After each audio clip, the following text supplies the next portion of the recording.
Hello friends, आप सभी का स्वागत है आपका YouTube channel Magahi mathematics classes में। तो आप लोगों के बीच एक नया टॉपिक है जो क्लास 10 का है, केमिस्ट्री है, जो कि लिखा हुआ है सामने क्लास 10 केमिस्ट्री चैप्टर 1 है, जिसका लेक्चर आज दूसरा लेक्चर है। तो रासायनिक समीकरण पढ़ेंगे आज, क्योंकि इसके अगले लेक्चर में रासायनिक अभिक्रियाएं के बारे में बता दिए थे। तो आज हम पढ़ेंगे केमिकल इक्वेशंस या रासायनिक समीकरण के बारे में। तो इसमें देखते हैं इसका परिभाषा सबसे पहले कि रासायनिक समीकरण किसे कहते हैं। सबसे पहले परिभाषा जानना बहुत जरूरी है कि रासायनिक समीकरण किसे कहते हैं। तो लिखे हैं कि किसी रासायनिक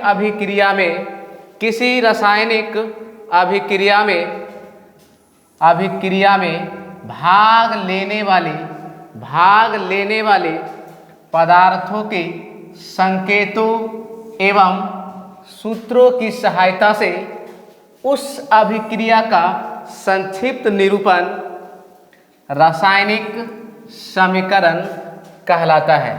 अब कहने का मतलब है कि लिखा हुआ रहेगा लॉन्ग में और इसको एकदम संक्षिप्त में संकेत लिखना है, सूत्र लिखना है।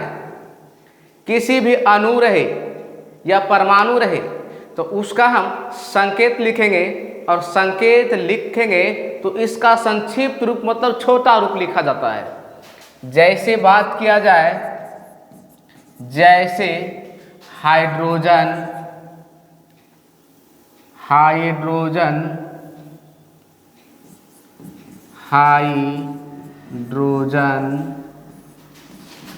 और प्लस में क्लोरीन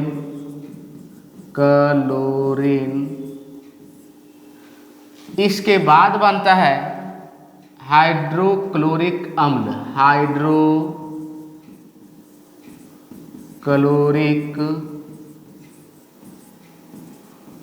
अम्ल। अब ये जो लिखा हुआ है ये समीकरण नहीं है, समीकरण के रूप में इसे लिखेंगे। तो हाइड्रोजन यहाँ है, वो परमाणु है।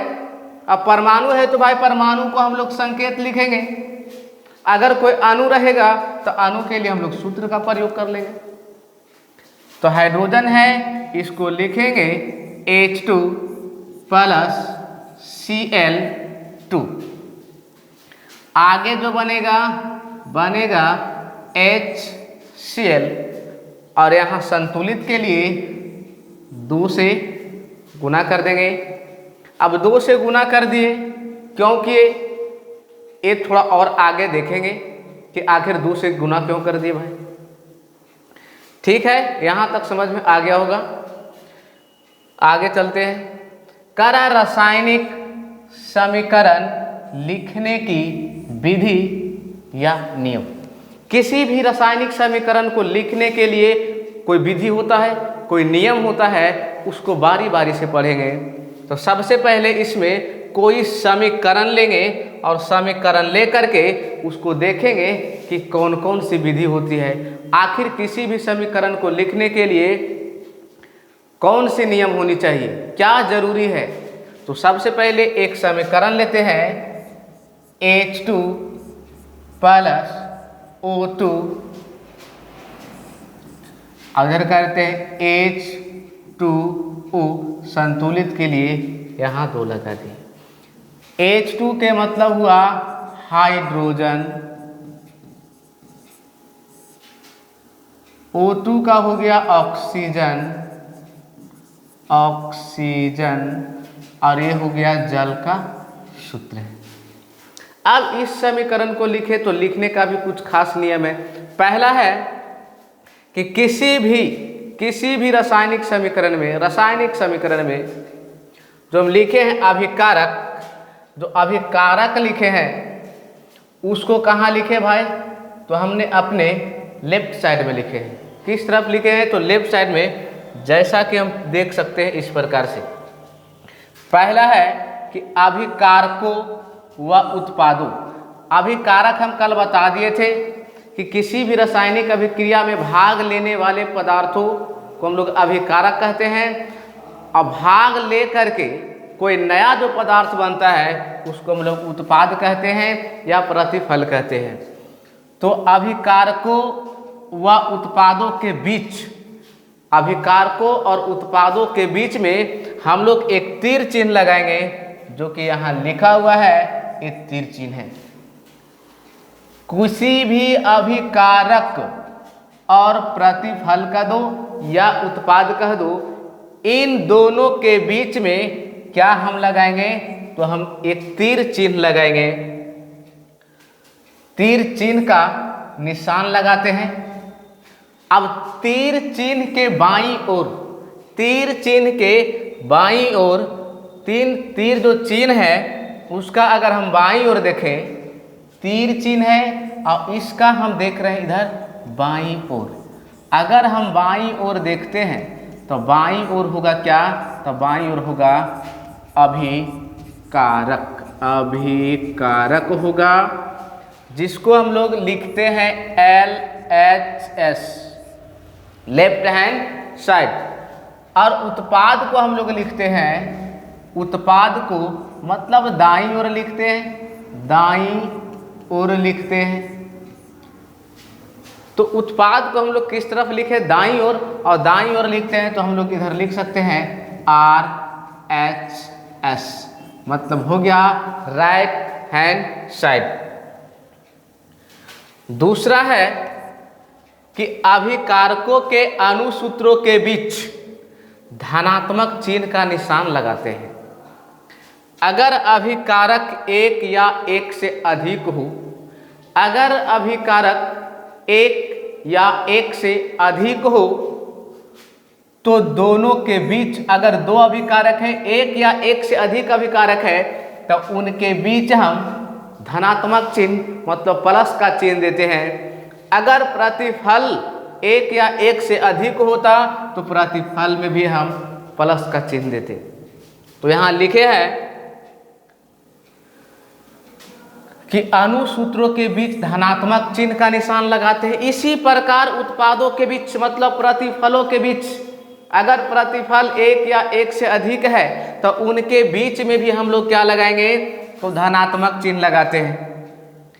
तीसरा है कि तीर चिन्ह का सिरा, तीर चिन्ह का जो सिरा है उत्पादों की तरफ होता है, जो कि यह बताता है कि अभिक्रिया की दिशा को दर्शाता है, मतलब अभिक्रिया कौन सी दिशा में हो रही है।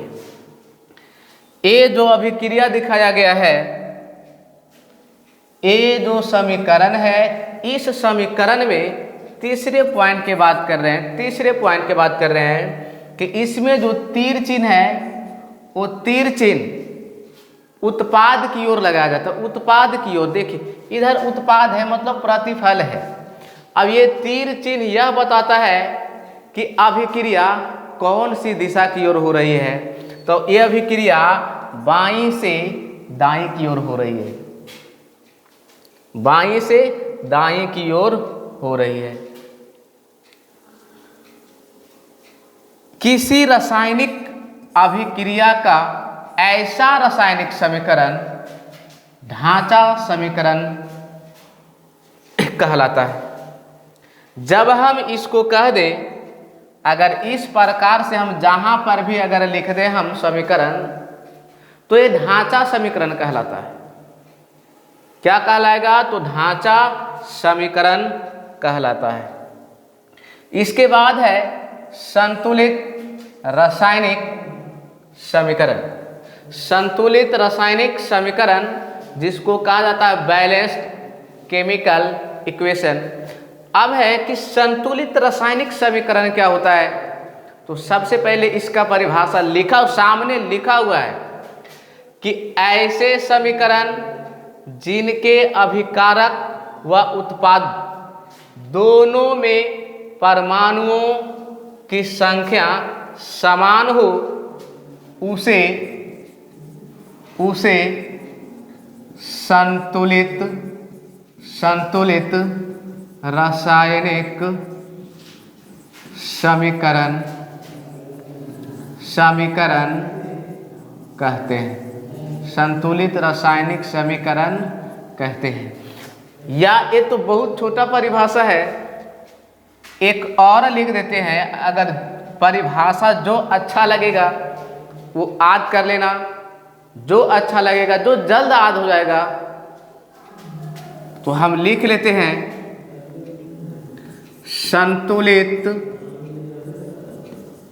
संतुलित रासायनिक समीकरण वह है संतुलित रासायनिक समीकरण वह है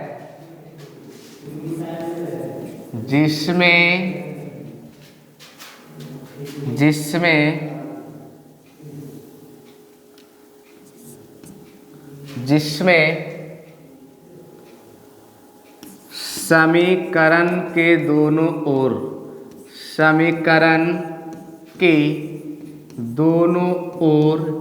या लिख सकते हैं दोनों तरफ। संतुलित रासायनिक समीकरण वह है जिसमें समीकरण के दोनों तरफ या दोनों ओर प्रत्येक परमाणुओं की संख्या या प्रत्येक तत्व के परमाणुओं की संख्या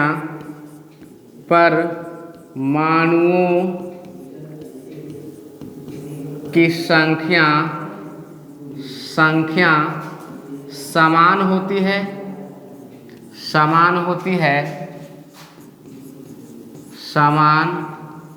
है संतुलित रासायनिक समीकरण कहलाती है। अब ये दो परिभाषा में से जो अच्छा लगे वो लिख लेना, जो अच्छा लगे वही याद कर लेना। पहला है कि ऐसे समीकरण जिनके अभिकारक व उत्पाद या जिनके अभिकारक या प्रतिफल दोनों में परमाणुओं की संख्या समान हो उसे संतुलित रासायनिक समीकरण कहते हैं। या दूसरा बोल सकते हो ये वाला कि संतुलित रासायनिक समीकरण वह है जिसमें समीकरण के दोनों तरफ प्रत्येक तत्व के परमाणुओं की संख्या समान होती है, संतुलित रासायनिक समीकरण कहलाती है। जैसे लिख सकते हैं H2 प्लस Cl2 बनेगा 2HCl। नाम लिखे तो हाइड्रोजन ये हो गया क्लोरीन और ये होगा क्लोरिक अम्ल। अब ये हो गया उदाहरण हाइड्रोक्लोरिक अम्ल। अब ये जो समीकरण है कह रहा है संतुलित रासायनिक समीकरण वह है जिसमें प्रत्येक तत्वों के परमाणुओं की संख्या समान होती है। तो इस समीकरण में देखा जाए ये जो तीर चिन्ह है यहाँ से देखा जाए बाईं तरफ, तो बाईं तरफ 2 हाइड्रोजन है, तो यह दाईं तरफ भी देखा जाए तो दाईं तरफ भी 2 हाइड्रोजन है। बाईं तरफ क्लोरीन का देखा जाए संख्या तब यहाँ 2 क्लोरीन है, और यहाँ भी देखा जाए तब यहाँ भी 2 से गुना है तो 2 क्लोरीन है। तो ये संतुलित रासायनिक समीकरण का एग्जाम्पल था। इसके बाद आता है असंतुलित रासायनिक समीकरण। लिखा है कि असंतुलित रासायनिक समीकरण। तो असंतुलित रासायनिक समीकरण किसे कहते हैं? तो फिर से इसका परिभाषा बहुत छोटा सा परिभाषा है कि ऐसे समीकरण जिनके अभिकारक व उत्पाद, फिर आ गया अभिकारक। अभिकारक बता दिए थे कि किसी भी रासायनिक अभिक्रिया में भाग लेने वाले पदार्थों को हम लोग क्या कह देंगे, अभिकारक। और भाग लेकर के जो नया पदार्थ बनेगा वो कहलाता है उत्पाद। उत्पाद कह दो या प्रतिफल कह दो। तो अभिकारक व उत्पाद दोनों में परमाणुओं की संख्या बराबर नहीं होती। संतुलित में बराबर हो रही थी, समान, लेकिन इसमें बराबर नहीं, मतलब असमान होगा। या इसका परिभाषा इस प्रकार से भी लिख सकते हो कि असंतुलित रासायनिक समीकरण, असंतुलित रासायनिक समीकरण वह है जिसमें समीकरण के दोनों तरफ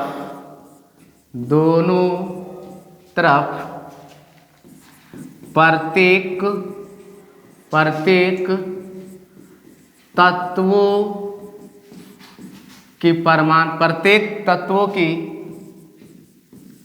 परमाणुओं की संख्या समान नहीं होती है,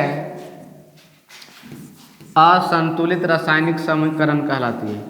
असंतुलित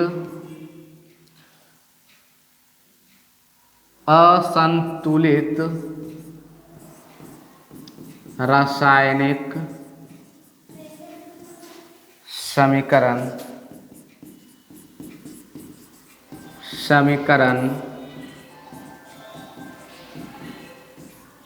कहलाती है। आप देखो, दोनों परिभाषा में से जो भी आद हो जाए वो आद कर लेना।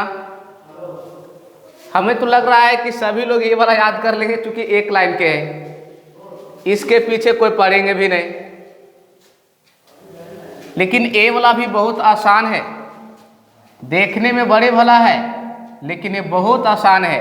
कह रहा है असंतुलित रासायनिक समीकरण वह है जिसमें समीकरण के दोनों तरफ प्रत्येक तत्वों की परमाणुओं की संख्या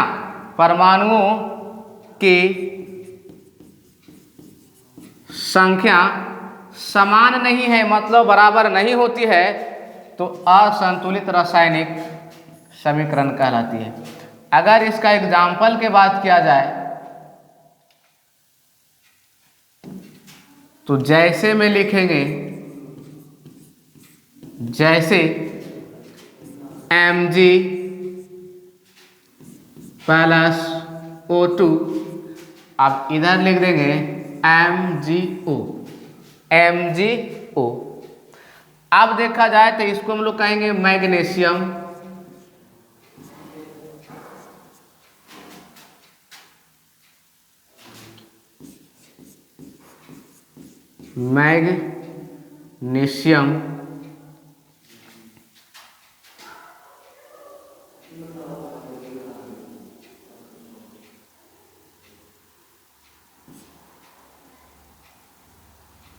रोक देता हूं। ये हो गया मैग्नीशियम। ए है ऑक्सीजन। ये हो गया मैग्नीशियम ऑक्साइड।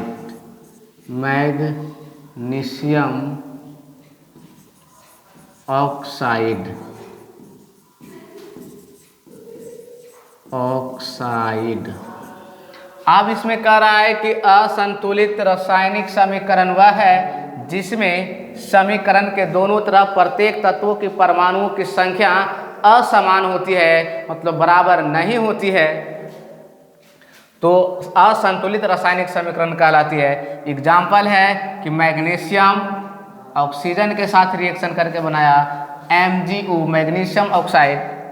तो इसमें देख रहे हैं कि बाईं तरफ मैग्नीशियम एक है, इधर भी मैग्नीशियम एक है, लेकिन बाईं तरफ देखें ऑक्सीजन की संख्या दो, ऑक्सीजन के परमाणु की संख्या 2 है और इस तरफ 1 है। तो इस प्रकार से हम लोग कहते हैं इसको असंतुलित रासायनिक समीकरण। इसके बाद है कि रासायनिक समीकरण को संतुलित करना क्यों आवश्यक है। रासायनिक समीकरण को संतुलित करना क्यों आवश्यक है? तो रासायनिक समीकरण को संतुलित करना इसलिए आवश्यक है कि इसके द्रव्यमान संरक्षण को नियम को या द्रव्यमान संरक्षण के नियम को पुष्टि करने के लिए इसे संतुलित करना आवश्यक है।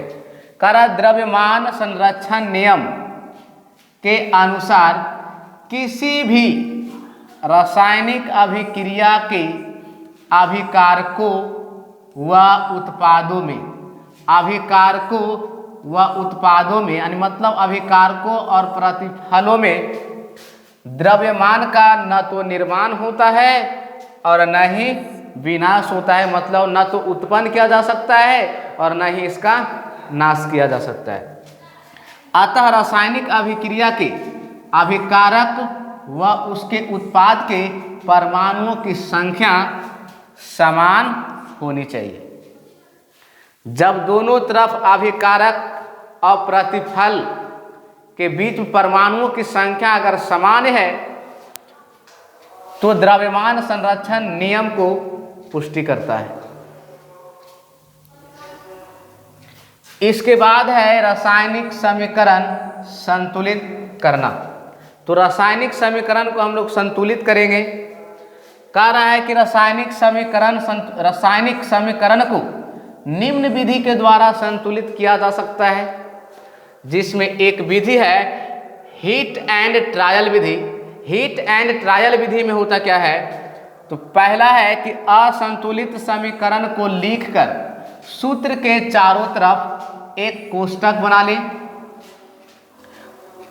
जिस प्रकार से दिया हुआ है समीकरण कि Fe प्लस H2O एक तीर चिन्ह है, अगर Fe2O3 प्लस H2, इसको लिख करके ब्रैकेट लगा लेना है। ब्रैकेट लगाने के बाद दूसरा कहता है कि समीकरण में उपस्थित विभिन्न तत्वों के परमाणुओं की संख्या नोट कीजिए। मतलब जो भी समीकरण में दिया हुआ है परमाणु उसका संख्या नोट करना है।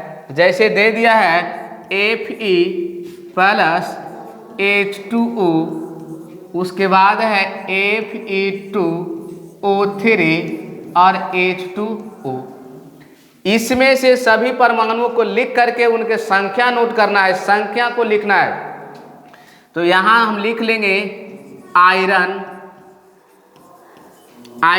तो आयरन के संख्या हमारा 1 है। उसके बाद हाइड्रोजन है तो हाइड्रोजन लिख लेंगे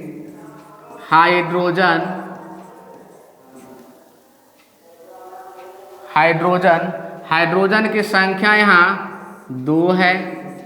ऑक्सीजन की संख्या यहाँ 1 है। आयरन की परमाणुओं की संख्या यहाँ 2 है। ऑक्सीजन की परमाणुओं की संख्या यहाँ 3 है। हाइड्रोजन के परमाणुओं की संख्या 2 है और ऑक्सीजन के परमाणुओं की संख्या 1 है। अब जब दोनों तरफ की तुलना की जाए तो इस तरफ देखते हैं, मतलब बाईं तरफ किसी भी समीकरण के बाईं तरफ अगर देख रहे हैं तो ऑक्सीजन यहाँ 1 है जबकि इधर 2 है। तो एक काम करते हैं कि इसको संतुलित करने के लिए अनुमान संतुलन, अपने मन से अनुमान लगा करके गुणा करेंगे। तो यहाँ देखते हैं कि Fe 1 है और Fe यहाँ 2 है। अब हमें क्या करना है? तो यहाँ इसको 2 बना देना है। 2 कैसे बनाएंगे? तो यहाँ 2 से कर देंगे गुणा। अब हमारा आयरन हो गया 2, बाईं तरफ 2 तो दाएं तरफ भी 2। उसके बाद है हाइड्रोजन यहाँ 2 है, इस तरफ भी 2 है। ऑक्सीजन यहाँ 1 है, ऑक्सीजन यहाँ 1 है और 1 यहाँ है। तो हो गया यहाँ कितना? 3 और 3 अब 1 4। तो यहाँ क्या करते हैं कि इसको 2 से गुना कर लेते हैं। जब 2 से गुना करेंगे तो कितना हो गया, 2 दूनी 4। अब यहाँ हाइड्रोजन 4 हो गया है और ऑक्सीजन मेरा 2 हुआ। इधर देखा जाए तो कितना हो जाएगा, अगर हम यहाँ 2 से गुना करते हैं तो 4 होगा। एक काम करते हैं कि सबसे आसान है कि यहाँ 2 से गुना नहीं करेंगे, यहाँ कर लेते हैं। कितना से हो जाएगा,